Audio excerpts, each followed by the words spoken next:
Sziasztok, sok szeretettel köszöntelek titeket! Folytatom a grillezést, illetve a grill tanfolyamot, melynek keretén belül ma a hamburgert szeretném megismertetni veletek. Hát, de nem akármilyenek, mert hogyha megnézitek, akkor a hús az nem mindennapi. A legegyszerűbb darált húst vettem alapul, illetve vettem hozzá még húsos csontot, amit így lehet szintén kapni, és a kettő mixéből, azaz a összekeveréséből fogom megcsinálni azt a keveréket, ami tényleg egy nagyon finom hamburger ízt fog eredményezni.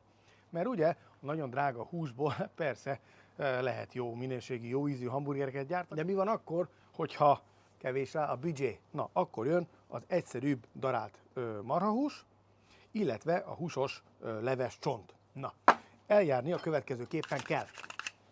Ja, és ugye természetesen gázgrillt fogok használni, és ezen fogom elkészíteni.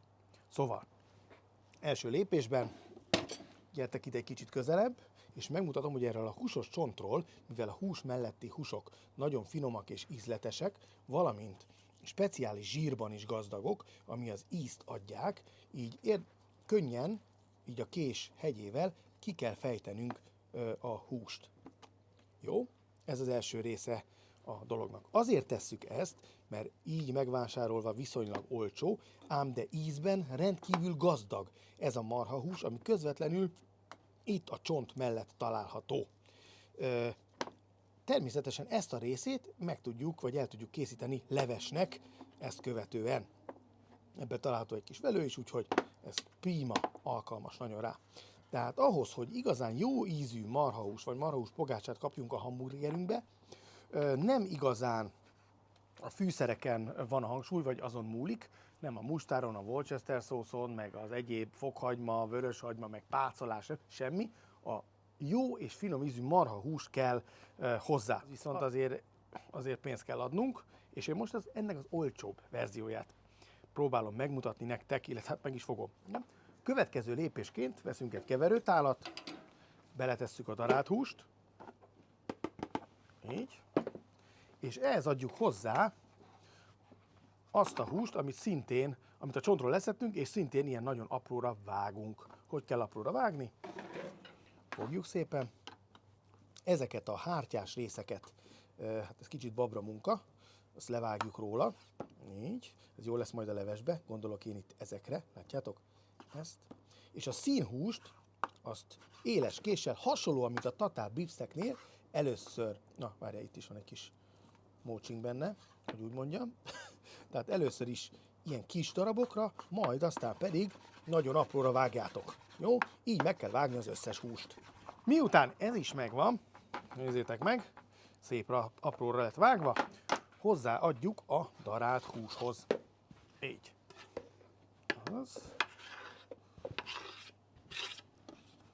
Az utolsó cseppig. Mindent. Majd ezt követően össze kell keverni. Fűszerként, illetve ízesítőként először is sót adok hozzá, körülbelül egy evőkanálnyit. Ez fontos. Amit hozzáadok még egy kis bors, még hozzá tarkabors. Tehát, hogy mivel lehet jobbá tenni még, mondom, egy evőkanál sertés zsírral. Tehát egy ilyen jó nagy evőkanállal belenyomtok, így. Az is jó, hogyha füstölt szalonnát ledaráltok, és azt is hozzáteszitek. És szépen eldolgozzátok ezzel együtt. Na, erre miért van szükség? Azért, mert természetesen angus marhából, charolais marhából és egyéb drága, jó minőségű marhából bárki tud finom hamburgert készíteni. Ám, de mi a helyzet a boltban kapható dobozos darált hússal, aminek a zsírtartalma szegény, íze pedig nem annyira veszi fel a versenyt ezekkel a vetélytársakkal. Ám bár ában sokkal olcsóbb. De ezzel a kombinációval, hogy hozzávágtok egy kis fagyús húst a darált húshoz, és hozzátok egy kis sertészsírt vagy füstölt szalonnát, meglehetősen jó élményű hamburgert tudtok otthon készíteni. A másik pedig még a füst lesz, amivel ízesíteni fogom. És nézzétek meg, a megfelelő zsír hozzáadásával kicsit ki fog majd fehéredni a hús, de rendkívül könnyen tudjátok majd megsütni, és nagyon befolyásolja egyébként a finom ízt. Tehát nagyon jó ízű lesz. Tehát ez nem is mondhatjuk rá, hogy olcsó húsnak híg a leve, mert így viszonylag egy olcsóbb marhából egy magas szintű marhát csináltunk, bármint hogy ízélményre, mert egy hamburger akkor finom, hogyha finom. Formázás után akkor jöjjön a sütés. Hát a formázásról csak annyit, hogy jó vastag hamburger pogácsákat formázatok, hogy legalább egy jó másfél ujnyi vastag legyen a vastagság. Ez azért fontos, mert ahhoz, hogy szaftos legyen és ízes legyen a húsunk, illetve a hamburgerünk, ahhoz nem szabad vékony pogácsákat csinálni, vagy készíteni. Jó, fölfitjük a lapot, és most jön a trükk az ízesítésre. Veszünk egy kis füstölő faforgácsot. Így, amit elszórunk egy kis alumínium fólián, egy picit megnedvesítjük, és ezzel a füsttel fogjuk még ízesíteni. Természetesen erre vannak már profibb kiegészítők, illetve fakészítmények. Ezt most a legalapabb sztorit mutatom nektek, tehát szépen becsomagoljuk úgy, hogy ne tudjon kijönni belőle, így, kettő végét el, majd az így kapott füstölőt szépen rátesszük a gázra. Így. Ahol éppen ég. Tehát szépen ide keresztbe. Így. Ez az. Jó. Ezután vissza.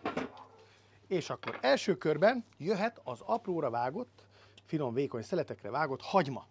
Kicsit bezsírozzuk a cuccot. Így. Jöhet rá. A hagyma elkaramellizálva ugyanis nagyon finom a hamburger között. Jó, ez az első lépés. Így. Kicsit lefedjük, hopp, a karika. A sóról még annyit, hogy 1 kiló vagy fél kiló darált húshoz, fél kiló darált marhához legalább 1,5 deka sót szükséges hozzáadni, ahhoz, hogy jó ízű legyen. Jó? Mert 1,5 deka. Legalább. Jó. Ez is megvan, ide készített egy kis zöldségtuningot. Ugyanis most az a célom, hogy nem csak egy hamburgert, hanem egy hamburger tornyot készítsek, ezzel is elkápráztatva majd a gyerekeket. Na, a fogyasztása igaz nem egyszerű, de látványnak a legjobb. Jó. Nézzük, hogy áll a hagyma. Időnként egy kicsit beletúrunk, szép barnára lepirítjuk. Ilyenkor érdemes rátenni egy kis sót, akkor kijön a nedvesség, és hamarabb megvan. Hát így lefedve ez körülbelül olyan 10 perc. Ha a hagyma félúton jár, szépen félrehúzzuk, így, és sütünk hozzá még egy tükörtojást is. Vezünk egy kis mini pályálasütőt, kifúrjuk, a hajamra is ment, rátesszük szépen ide, és beleütünk egy tojást. Így, ez lesz az extra a hamburgerben. Jó, ha ez is megvan, akkor jöhet a hamburgerek sütése. Először fogjuk szépen, és a rácsos részre fölnyomjuk. 1, és 2, és 3, és 4. Közben a füstölőfa is elkezdett dolgozni, jön a füst, és a hőmérséklet, a felhevült rács alatt visszavesszük a hőmérsékletet, illetve a gázlángot. Így. Most így hagyjuk körülbelül egy olyan 3 percet. Mint azt láthatjátok, elkezdett dolgozni már a füstölőfa is, és ez adja meg a végső lökést. 3 perc után, ami volt az 5 is, íme így fognak árni a burgerek. Szépen fogjuk és megfordítjuk. Ez az. Na, láthatjátok, hogy nem tapadt le. Mitől nem tapadt le? Attól, hogy van benne sertészsír, és megfelelő forró volt a rács, valamint nem szórakoztunk vele, tehát nem nyúltunk hozzá idő előtt. Na, ilyenkor van az, hogy offoljátok a tüzet alatta, leállítjátok, nincs több láng. Viszont most megy rá a hagyma. Ez az. Ha nem szeretitek természetesen, akkor ne. De hát itt mindenki szereti ebben a családban a hagymát. Hagymát eszünk hagymával. Így. Természetesen ez alatt nem megy a láng, a másik oldalon még megy. Jó. Ha ez is megvan, akkor jöhet rá a sajt. Oké? Sajtot is ráteszitek, és így fog szépen rá menni. El, 2-re elég. Jó, a többit összehúzom. Így. És itt hagyom. Valamint egy kis ideig, már a tojgli is elkészült, őt is lehúzom. Itt már csak arra van szükség, hogy a hús egy kicsit pihenjen, ráolvadjon a sajt, illetve, hogy megmelegedjenek a bucik. Ilyenkor fogjam és fölteszem szépen a félbevágott bucikat. Ez alatt még tehát megy a láng, kicsit megmelegedjen, és most már őt is a legminimálisabbra veszem, hiszen meleg a lap.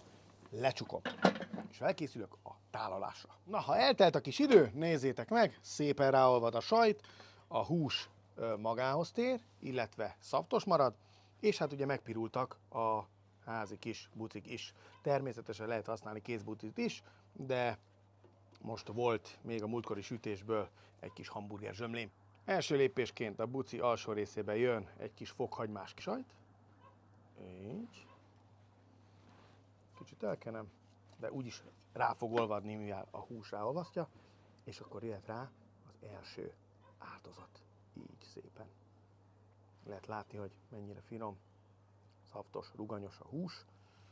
Úgyhogy ő lesz az alapunk. Ezt fogom, és hát ugye ide is helyezem a tálunk közepére. Így. Ez lesz a kiinduló pont. És az alját fogom most saláta levelekkel körbe rakni. Így. Nem bele fogom tenni. Jöhet rá most akkor. Na nézzük, egy kis ketchup, ugye az elmaradhatatlan. Jön hozzá egy kis mustár, az szintén. Jön még egy kis házi barbecue szósz. Így. És akkor most jött rá egy kis paradicsom. Így. Na, ennek a tetejébe jön egy sajtos emelet. Így. Önmagában is már szép. Ezt, hogy megfogjuk, teszünk rá egy kis bucit, de szintén jöhet még rá egy kis mustár, egy kis ketchup. Nem én voltam, bocsi. Erre jön rá még egy emelet. Arra aztán jöhetnek az uborka szeletek. Jó, nagy lesz. Így.